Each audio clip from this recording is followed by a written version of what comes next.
Finance. And so as I was listening to you, I was thinking, I actually think it'd be really important that people don't show up as private citizens in these conversations. I would love for them to show up as responsible managers, as responsible workers, as responsible for something where they can actually rethink the way they work, the work they do, the responsibility they have.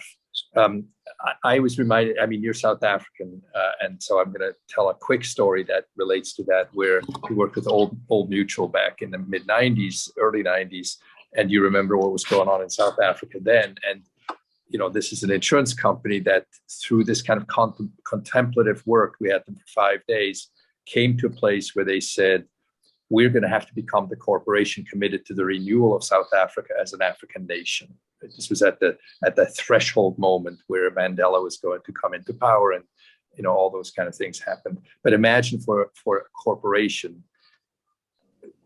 for the leadership of a corporation to say, we're going to become the company committed to the renewal of our nation as an African nation. That was fundamental to then define what does that mean? What are we going to do in every department of our enterprise?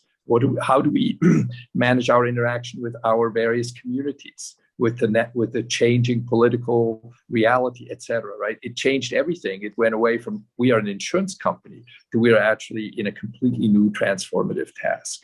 And I think that's where it gets really interesting. If we can get dialogue going, where at the end of it, people take it home, not to their private homes, but to their work homes, to their management homes, to their leadership homes, to the homes out of which they will impact the world, then I think it gets really, really interesting.